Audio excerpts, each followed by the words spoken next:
How we doing, guys? Secret will not be making it today, so I will be hosting here with Adam Smith, or however you say that. He's here to cover the MAC for us today. So, Yeah. all yours. Um, Floor is yours. all right. Well, another great season for MACtion coming up here this year. Top five teams in no particular order: Ohio, Marshall, Rutgers, Northern Illinois, Boston College. That's just based off of talent. Um, but they're also the top contenders. So let's just go down the list of these teams. First of all, you got the Ohio Bobcats. They're number 32 in talent. So just outside of that threshold for the top 25. They got the sixth best QB in the nation in overall. Number 376 recruit in 2051, Carl Joseph.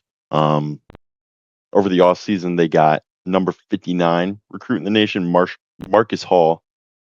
And they also have tight end Leslie Bivens that was picked up in CPR a couple seasons ago. He's the 11th highest rated tight end in the country. You take a look at this roster, and the main thing that jumps out is their secondary. It's their big weakness. Their highest overall corner is 44. Highest safety is 49 overall. So any team with a passing attack could really just pick them apart. Um, they have a top 25 D line in the nation, led by Kenan Reed, and the Bobcats haven't made a bowl game in 3 seasons. Looking to turn that around, you take a look at their schedule, and it's a bit on the weaker side.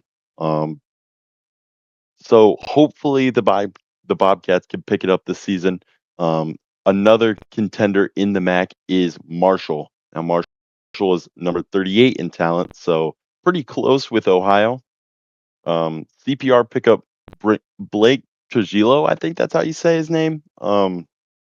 He's going to be the Yeah. starting quarterback this year. Of course, they lost Torrey last season. He graduated. So they're coming off of 3 straight 10-win seasons. Their defense is stronger than their offense. They have the best corner in the conference, Pooh Fox. I mean, that's no surprise when you have a CPR quarterback coming in. Albeit he was the best quarterback in CPR. But I mean, hmm he's a 49 overall. He's a big step down from what they had. That just means the defense is going to have to step up. And all the playmakers, like junior wide receiver Joshua Morris, like sophomore running back Damon Landry, these guys are back-to-back MAC champs. These guys have got it done before. They were just in the playoffs 2 seasons ago. So I don't doubt them at all. I feel like Coach XL has a great team again, and they're always going to be MAC contenders as long as XL is running that program. Next up, we have Rutgers. They're number 58 in talent.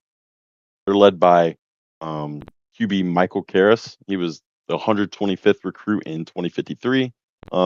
They have the sixth best linebacker in the nation, Blake Brown, who was actually a D lineman. He switched over, learned linebacker this offseason, and it's really made a difference.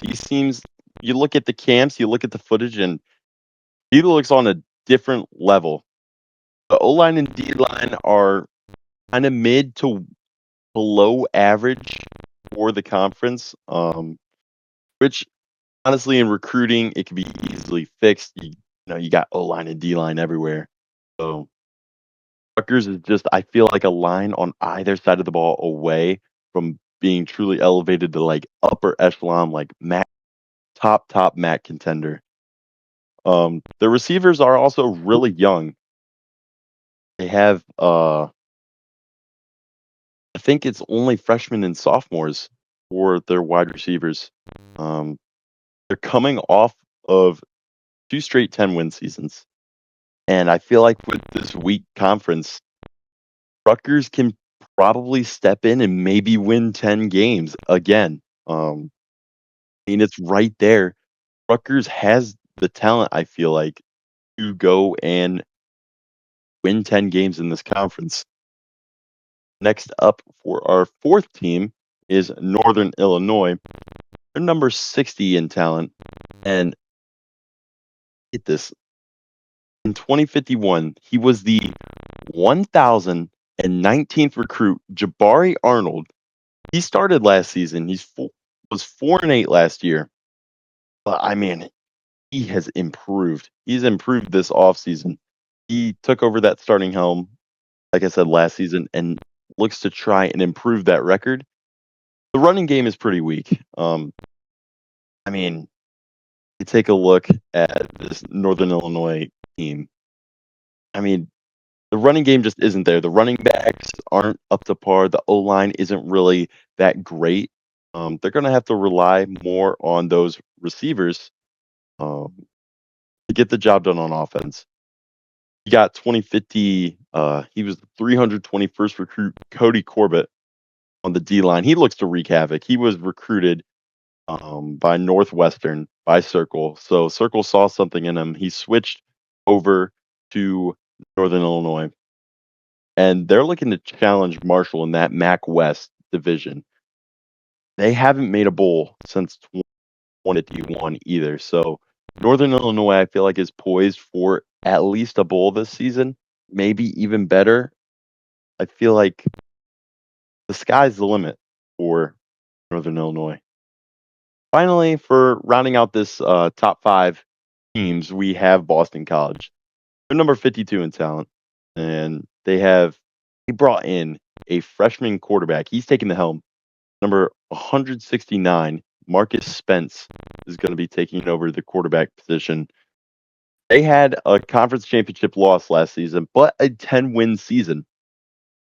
Now, Marcus Spence will come in and be the quarterback, like I said, but also a little bit of pressure will be let off of him as they have the best running back in the MAC, Christian Mitchell. He's had back-to-back 1,000-yard seasons, and I don't see any reason why he doesn't have his third straight. Secondary is a major concern, and they only have 2 corners on the entire roster. But I feel like Boston College can make a splash. Their D-line is solid, really solid, and fairly young.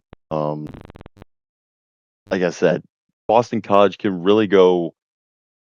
It's whatever direction Christian Mitchell takes him. I feel like if he takes a big step this year and maybe has more of the like 1,200 to 1,500 kind of year. I mean, 1,500 is probably wild, but more like 1,200. Be a really, really nice year for Boston College. Now, our division winners. First of all, you look at the MAC West. This is really Marshall's division to lose.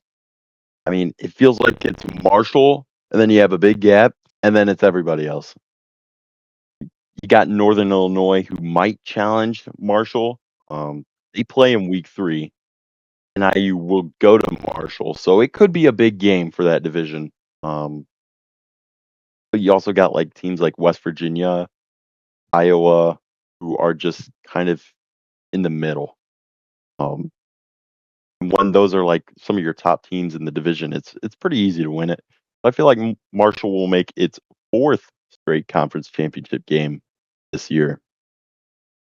In the East, it's really a 3-team race. You got Ohio, you got Boston College, and you got Rutgers. 3 teams. I'm leaning towards Ohio just because of the talent discrepancy, but it wouldn't shock me if Boston College or Rutgers were MAC East champions. Ohio does play both near the start of the season. I think it's like weeks 3 and weeks 5 that they play Boston College and Rutgers. So it's a big slate to start the season. I feel like it's really up for grabs between those 3 teams, but I'm leaning Ohio just because, I mean, talent-wise, they're the best team in the MAC. But, I mean, both of these teams, Boston College and Rutgers, can really shock people.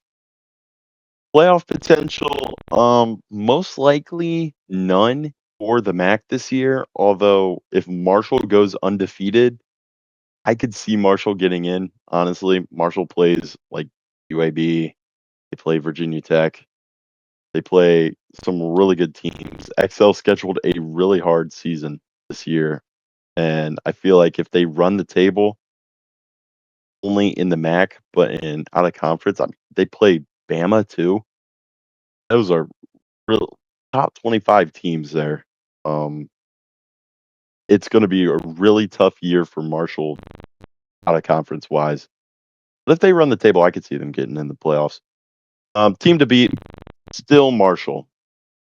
Marshall, you can't go against the back-to-back MAC champions. 3 straight conference championship game appearances for a playoff team 2 years ago. Really have put the MAC on the map the last couple of years. Marshall will be the team to beat.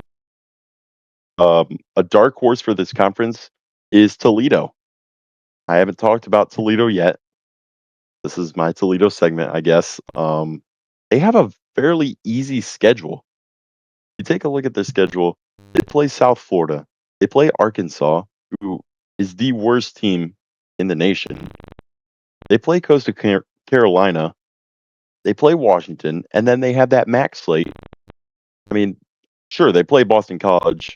They play like Rutgers, but I feel like those are winnable games for Toledo. And they're not far off from the other teams that I mentioned in talent. They're number 64. They could go on a run. I could see them finishing with 8+ wins. I could see them having a really, really good year. And finally, I just want to say this should be another great year for MACtion. I wouldn't be surprised if I saw any teams in the top 25, and I mean, some potential huge runs could be had this season. You look at Marshall, and they're playing a bunch of good teams. I mean, they're bound to upset one of them. I'm just really excited for what this year has in store for the MAC, and yeah, we're one of the best G5s for a reason. So hopefully I'm we have going a to good. stop you there, dog. Stop me for I'm going to what? have to pump the brakes there. Why? Well, statistically, the worst G5s. Your Marshall hasn't won a bowl game since XL took over. Made the So, playoffs. did they win? No. They made it. I would not. Okay, Texas made it. That's more Big than 12 most team. other G5s could say. Well, it's more Yeah. than most P5s could say. I For real. feel like, has the Sun Belt had a team? I don't think the Sun Belt's had a team recently. Yeah. Mountain They West has had JMU. Alaska. Yeah. That was when Circle was there. Circle hasn't been there for a while. Yeah, that's a while. Well, I would say that's. I feel like you did a really good job there, Adam. Nice job. Yeah. Thank you for having me. That is all for today. Thanks for listening, and good luck this season to any coaches listening in.